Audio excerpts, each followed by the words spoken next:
उन बच्चों की मौत का जिम्मेदार कौन है और किन कारणों की वजह से इतने हजार बच्चों की मौत हुई और वो कौन सी बातें थी जिनकी वजह से इतने मासूम बच्चों की जान चली गई। तो इन सब बातों का जिम्मेदार कौन है?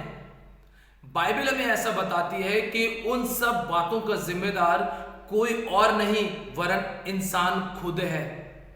गलतियां इंसानों की थी, गुनाह बड़े लोगों के थे, अपराध बड़े बुजुर्गों के थे, बड़े लोगों के थे। क्या पुरुष, क्या स्त्रियां, क्या जवान लड़के तो क्या जवान लड़कियां, इनके आपस के गुनाह इतने ज्यादा बढ़ गए कि परमेश्वर को यह निर्णय लेना पड़ा कि मैं पृथ्वी के ऊपर से हर एक पाप और अधर्म करने वाले इंसान को नष्ट कर दूंगा, उन्हें खत्म कर दूंगा, उन्हें बिल्कुल इस पृथ्वी के ऊपर से उनका अस्तित्व मिटा दूंगा। आगे जानने से पहले मैं आप सबों का हमारे जयवंत मिनिस्ट्री बाजपुर के यूट्यूब चैनल पर हार्दिक स्वागत करता हूं। प्रियो, उम्मीद करता हूं आप एकदम ठीक होंगे। प्रियो, आज जिस घटना का मैं जिक्र करने वाला हूं वो घटना बाइबल में हमें उत्पत्ति की पुस्तक 6 अध्याय में मिलता है। और जब हम उस घटना के ऊपर जिक्र करते हैं तो हमें ऐसा पता चलता है, अगर हम उत्पत्ति 1 अध्याय से लेकर 6 अध्याय तक पढ़ते हैं तो वहां पर हमें यह देखने को मिलता है कि परमेश्वर ने जब पृथ्वी को बनाया तो सब कुछ अच्छा कहा। सूरज को बनाया, अच्छा कहा। चांद तारों को बनाया, अच्छा कहा। जीव जंतु पशु पक्षियों को बनाया, अच्छा कहा। पेड़ पौधों को बनाया, अच्छा कहा। सूखी जमीन को बनाया, अच्छा कहा। पहाड़ों को बनाया, पहाड़ियों को बनाया, अच्छा कहा। सब चीजें अच्छी थी। फिर जब इंसान को बनाया तो बहुत अच्छा था। जब इंसान आपस में मिलकर के बगीचे में रहते थे तो भी बहुत अच्छा था। जब इतना सब कुछ अच्छा था तो फिर आखिर ऐसा कदम परमेश्वर को क्यों उठाना पड़ा कि जिसकी वजह से हमें देखने को मिलता है परमेश्वर ने इंसानों के साथ साथ हजारों छोटे छोटे मासूम बच्चे भी जो पानी में डूब करके मर गए।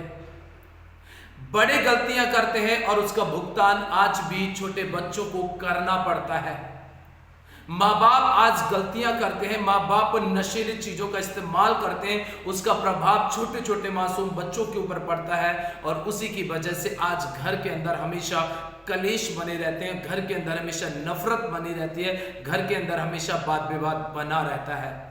प्रियो, बाइबल हमें ऐसा बताती है, जब हम पढ़ते हैं उत्पत्ति की पुस्तक 6 अध्याय को जब हम पढ़ते हैं 6 अध्याय के 5 वचन से ऐसा लिखा है।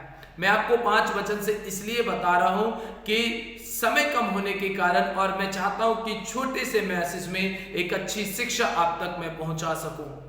आप इसका 6 अध्याय का 1 वचन से लेकर के 8 वचन तक या 22 वचन तक आप पढ़ सकते हैं। आपको सारी चीजें अच्छी तरीके से समझ में आ जाएंगी। उसके बाद में यहां पर देखिए क्या लिखा हुआ है, ध्यान से सुनिएगा। उत्पत्ति 6 के 5 से क्या लिखा है। यहोवा ने देखा कि मनुष्यों की बुराई पृथ्वी पर बढ़ गई है और उनके मन के विचार में जो कुछ उत्पन्न होता है वह निरंतर बुरा होता है। और यहोवा पृथ्वी पर मनुष्य को बनाने से पछताया और वह मन में अति खेदित हुआ। तब यहोवा ने कहा, मैं मनुष्यों को जिसकी मैंने सृष्टि की है पृथ्वी के ऊपर से मिटा दूंगा, क्या मनुष्य, क्या पशु, क्या रेंगने वाले जंतु, क्या आकाश के पक्षी, सबको मिटा दूंगा, क्योंकि मैं उनके बनाने से पछताता हूं। जब परमेश्वर एक जगह कह रहा है सब कुछ अच्छा है तो उसके बाद में अब वो इस बात को कह रहा है कि मैं मनुष्य को बनाने से पछता रहा हूं। प्रियो, सोचिए, आप इस बात के ऊपर विचार कीजिए कि कैसे कैसे गंदे घिनौने काम, कैसे अपराध भरे काम इंसानों ने किए होंगे।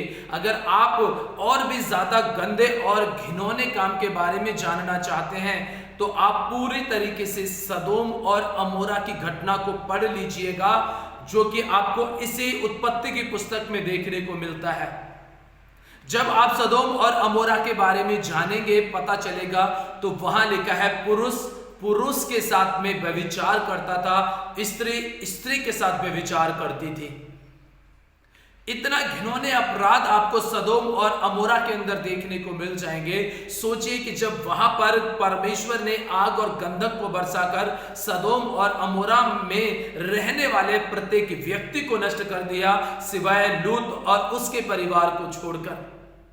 जब परमेश्वर ने उनको नष्ट कर दिया तो सोचने वाली बात यह है कि जिस समय पर नूह के समय पर लिखा है बाइबल में कि उस समय पर मनुष्यों की बुराई इतनी ज्यादा बढ़ गई थी कि वो उनकी बुराई के जो शब्द थे, बुराई की जो आवाजें थी, बुराई के जो काम थे, वो परमेश्वर की दृष्टि तक पहुंचे थे, परमेश्वर के सामने पहुंचे थे। और फिर परमेश्वर ने निर्णय लिया कि इससे अच्छा है कि मैं इन्हें बनाता ही नहीं। अगर मनुष्य ऐसे काम करता है तो मैं इन्हें बनाता ही नहीं। अच्छा होता कि इनकी जगह पर मैं जानवरों को बनाता और जानवरों को बना करके मैं इनको पूरी तरीके से इनके बीच में, जानवरों के बीच में स्वर्गदूतों को रखता। स्वर्गदूत मेरी बनाई हुई भाषा को बोलते हैं, जानवर भी मेरी बनाई हुई भाषा को बोलते, मैं इनसे अपनी आराधना लेता और खुश रहता। उसने मनुष्य को अपनी स्वरूप और अपनी समानता में बनाया, लेकिन आज भी इंसान इस बात के ऊपर विचार नहीं करता है। आज हर एक इंसान के दिमाग के अंदर ये बात बैठ गई है कि यीशु मसीह जैसे क्रूस के ऊपर चढ़ गया, उसने हमें माफ किया। अपराध चाहे आप सुबह से लेकर रात तक कितने भी करते रहें, आपके दिमाग में यह बात बैठ गई है कि मैं क्रूस के पास जाऊंगा, यीशु मसीह के पास जाऊंगा, वचन के पास जाऊंगा, संगति में जाऊंगा तो मेरे अपराध प्रभु यीशु मसीह क्षमा कर देगा।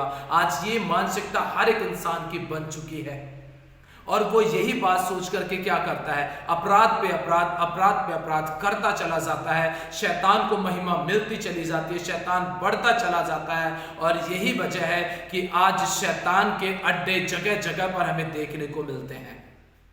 शैतानी चर्च, शैतानी भवन हमें कई सारी जगहों पर देखने के लिए मिलते हैं, जहां पर क्रॉस को ऐसे ऐसे भवन बना दिए गए हैं शैतान के, जहां पर लोग जाते तो बाइबल के ऊपर पैर रख करके जाते हैं, कुर्सियों पे बैठते तो उनके ऊपर सांप बने हुए हैं और वो पूरी तरीके से क्रॉस को भी उन्होंने उल्टा करके टांग रखा है, यीशु मसीह की मूरत को भी उन्होंने उल्टा करके टांग रखा हुआ है।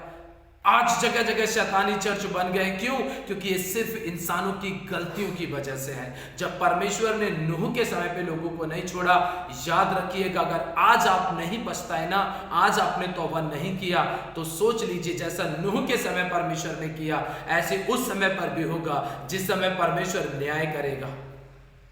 नूह के समय पे तो पानी से खत्म कर दिया, लेकिन जब घुटने टिके होंगे न्याय आसन के सामने तो उस समय पर आपके पास एक शब्द भी नहीं होगा स्वर्ग में जाने के लिए, अपने बचाव करने के लिए। इसीलिए आज मैं आपको बताना चाहता हूं कि परमेश्वर ने, प्रभु यीशु मसीह ने कहा कि बच्चों को मेरे पास आने दो, बच्चों को मना ना करो।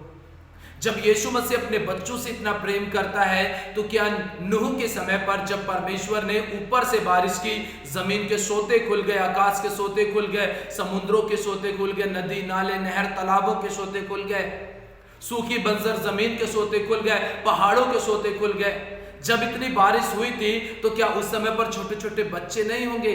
उस समय पर भी छोटे बच्चे थे। जब बड़े मर रहे होंगे उस समय पर तो क्या वो ये नहीं कह रहे होंगे प्रभु हमारे छोटे बच्चों पे तो तरस का? लेकिन परमेश्वर ने किसी को भी नहीं छोड़ा सिवाय नूह, उसकी पत्नी, उसके 3 बहुएं और उसके 3 बेटे। वो सिर्फ 8 लोग नाव के अंदर गए और जिन जिन पशु पक्षी, पशु पक्षियों को, जीव जंतुओं को परमेश्वर ने जहाज में जाने के लिए कहा, सिर्फ वही बचे, बाकी की सारी चीजों को प्रभु ने नष्ट कर दिया। परमेश्वर अगर प्रेम करने वाला है ना तो वो जलन रखने वाला भी है। उन हजारों बच्चों का क्या कसूर था? कुछ तो उनमें जन्माए होंगे, कुछ उन्हें तो गर्भ धारण कर रखा होगा, किसी का 1 महीने का होगा, किसी का 10 दिन का होगा, किसी का 3 महीने का होगा, किसी का 10 साल का बच्चा होगा, किसी का 1 साल का बच्चा होगा, किसी का 1 दिन का बच्चा होगा, किसी का 10 दिन का बच्चा होगा। ऐसे ऐसे न जाने कितने हजारों बच्चे होंगे जो उस पानी में डूब करके मर गए। किसकी वजह से? सिर्फ इंसानों की गलतियों की वजह से। और आज वही छाप आज हमारे बच्चों के ऊपर पड़ रही है। माँ बाप गलतियां करते हैं, माँ बाप, पति और कहीं गलती कर रहा है, पत्नी कहीं और गलती कर रही है, बच्चे घर में बैठ करके उन्हें देख देख करके बिगड़ते चले जा रहे हैं। वो मोबाइल से बिगड़ते चले जा रहे हैं, घर में माँ बाप को लड़ाई करते हुए देखते हुए बिगड़ते चले जा रहे हैं, माँ बाप गालियां बक रहे हैं तो बच्चे बकना शुरू कर रहे हैं। ऐसे कई सारे काम हो रहे हैं कि जो आज बच्चे बिगड़ रहे हैं। मेरे प्रियो, मेरे भाइयों, मेरी बहनों, मैं आप सबों से रिक्वेस्ट करना चाहता हूँ, निवेदन करना चाहता हूँ कि अभी भी मौका दे रहा है परमेश्वर आपको कि आप अपनी जिंदगी को संभाल लीजिए। आ जाइए परमेश्वर के पास, तौबा कर लीजिए, पश्चाताप कर लीजिए। प्रभु माफ करने वाला है, वो क्षमा करने वाला। प्रभु आपको क्षमा कर देगा, आपको माफ कर देगा। इसलिए इस बात का ध्यान रखिए कि जब परमेश्वर का क्रोध भड़कता है तो परमेश्वर फिर अपने क्रोध के सामने किसी को भी टिकने नहीं देता है। जब वो उसके क्रोध के सामने किसी को टिकने नहीं देता है तो सोचिए, जब वो आपसे प्रेम करेगा तो आपके प्रेम के खातिर, अपने प्रेम के खातिर वो आपको यहां से लेकर कहां तक उठा करके लेके जाएगा। इस बात के ऊपर विचार कीजिए। प्रियो, मैं यही बात कह करके समाप्त करना चाहूंगा कि परमेश्वर के पास आ जाओ। कहीं ऐसा ना हो कि बच्चे जो बिगड़ रहे हैं, आने वाली पीढ़ियां और भी ज्यादा बिगड़े। इसलिए आज आपकी वजह से, माँ बाप की वजह से बच्चों के ऊपर कोई बुरा असर ना पड़े। यदि यह शिक्षा आपको सही लगी है, आप अपने रिलेटिव्स को, आप अपने सगे संबंधियों को जरूर ये वीडियो भेजें। परमेश्वर आज के वचन के द्वारा आप सबों को बहुत बहुत आशीष दे। जय मसीह।